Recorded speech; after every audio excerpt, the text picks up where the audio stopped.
VALA, the magazine of the Blake Society, is just out, and in it I have an essay on William Blake's idea of God.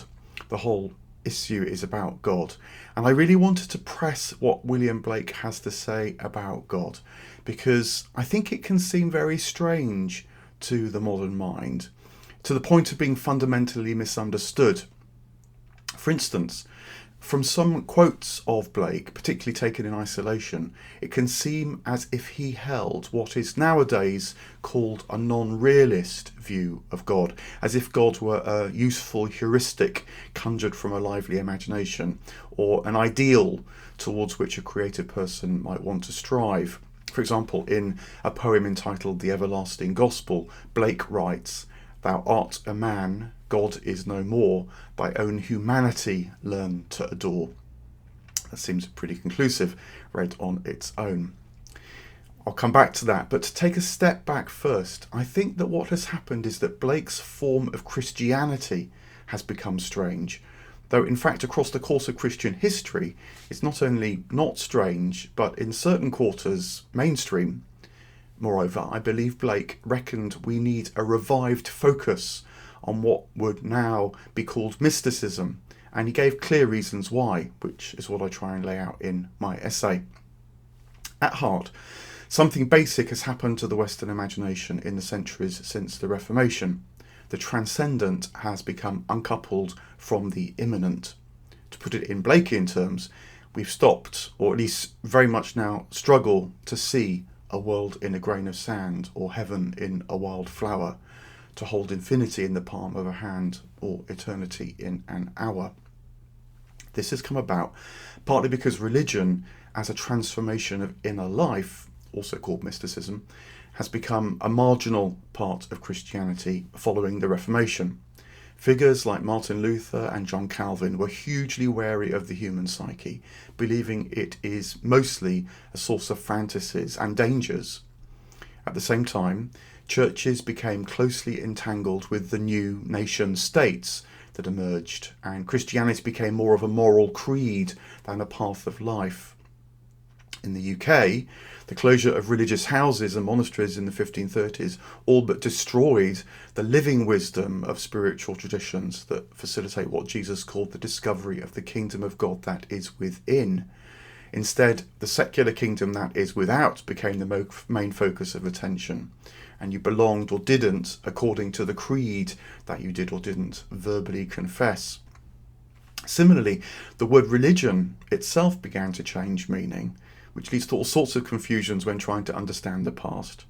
Right up to the 18th century, religion mostly referred to virtues and piety that links people to God, and not to doctrinal systems, which really didn't become the settled meaning of religion until the invention of sociology in the Victorian period.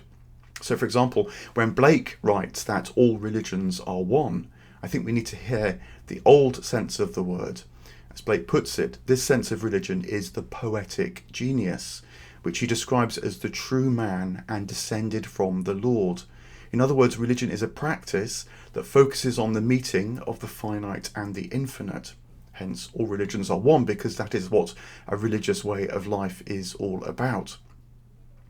What Blake is most clearly against was the deism that was dominant in his time. Deists undid this meeting of the finite and infinite, and instead regarded God as a far off and not a friend, to quote Blake. That actually has benefits. It clears the imaginative space for the development of naturalistic descriptions of the world, and with that comes remarkable technology, the modern world, in fact. But also, the seeming need for God appears to dwindle. In other words, deism is the precursor of atheism, which fully emerged after Blake's death in the later 19th century. But Blake saw this separation coming. He railed against deism, calling deists enemies of the human race, because they separate the transcendent from the immanent, and enemies of the human race is in fact the title of my essay. He also objected to exclusively naturalistic explanations for things. In his poem Milton, for example, he writes, "Every natural effect has a spiritual cause and not a natural. For a natural cause only seems, it is a delusion of ulro, of a ratio of the perishing vegetable memory. The perishing vegetable memory being a vivid description of an imagination that's closed in on itself because of becoming uncoupled from eternity. This conviction was articulated from the earliest days of his work, and he could hardly have been more explicit than the title of almost the first thing that he printed, which was called "There is no natural religion." In that pamphlet, he also outlines why natural religion won't work. It is a closed system, and imagining that the human psyche alone has the power to be endlessly inventive is a delusion. I realised that that's so when I worked in a psychiatric hospital. There, you encounter people whose imaginations have been tragically cut off from the wider world. Blake's phrase, "the same dull round," in the pamphlet is a good example, a good description of the repetitive spirals that people suffering in this way become trapped by. I suspect that he would think that much of modern life has become similarly psychotic. The reliance on the empirical and the philosophical, as if the material and the narrowly rational were all we need, turns the universe into nothing more than a mill with complicated wheels, another expression he uses in There Is No Natural Religion. It denies the true nature of the poetic and prophetic, those aspects of the human psyche that are open and receptive to the infinite, which they receive in their finite creations. Blake, to my mind, also unequivocally stresses the traditional theological source of this creativity, also called God. In the final plate of There Is No Natural Religion, he engraves, "Therefore God becomes as we are, that we may be as he is." Now, the phrase is very significant. It was common amongst the first Christian theologians, also called the Church Fathers, as an expression of the core meaning of Christianity, the incarnation. In Eastern Orthodox churches, the dynamic is known as theosis, realizing a unity with God. Theosis is also found in Western mystical Christianity, but it is generally not stressed or even actually evident in churches, which are heavily inclined to preaching a sinful abyss that divides God and humanity, which is almost the opposite. But theosis is preserved in the mystical traditions, including in mainstream figures whom Blake read, such as Teresa of Avila. And he would likely also have come across it via the Moravians, the community his mother belonged to, who were linked in fact to the Eastern Orthodox Church, not to Western churches. And also, as research conducted by Suzanne Sklar shows, one of my Blake teachers, Blake would have known of the Orthodox Church directly during his life because of contact with it in London. Theosis is the theological idea that pervades his work. He thought our divine humanity needs that transcendent horizon to flourish, not just as a heuristic, but as a source and wellspring into which to grow. We are denuded as creatures without it, and moreover turn to denuding the rest of the natural world around without it as a result, never satisfied with accumulating, because we humans seek the all, in a word, God. Blakean mysticism is all about this telos. He understood that the transcendent is closer to us than we are to ourselves. Our humanity therefore becomes the pathway to the divine, hence writing, "Thy own humanity learn to adore," which he writes in fact as words of God. In the everlasting gospel, God speaks them to Jesus before Jesus incarnates to communicate that God becomes as we are, that we may be as he is. God says, "If thou humblest thyself, thou humblest me, thou also dwellst in eternity. Thou art a man, God," i.e. the distant deistic God, "is no more. Thy own humanity learn to adore."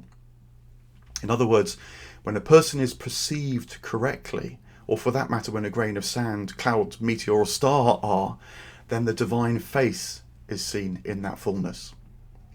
Another way of putting it is that Blake did not see Christianity as a historical religion in the sense that the most important events happened in the past, but rather as one way of understanding the depths of the present.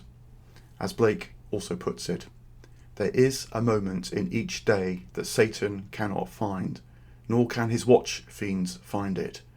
But the industrious find this moment, and it multiply.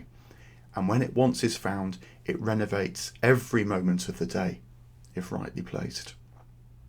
Again, that stress on the immediate moment as the place that opens onto the all, onto eternity, onto the infinite, is utterly familiar to the mystical imagination. It sees that God is not afar off, that God is a brother and a friend, as Blake puts it. And in my view, humanity needs to remember again that deities reside in the human breast, as Blake puts it, because the human breast is also the place where eternity glows like the sun. Or again, as he continues, with Jesus saying, when Jesus comes to earth, I am in you and you in me, mutual in love divine.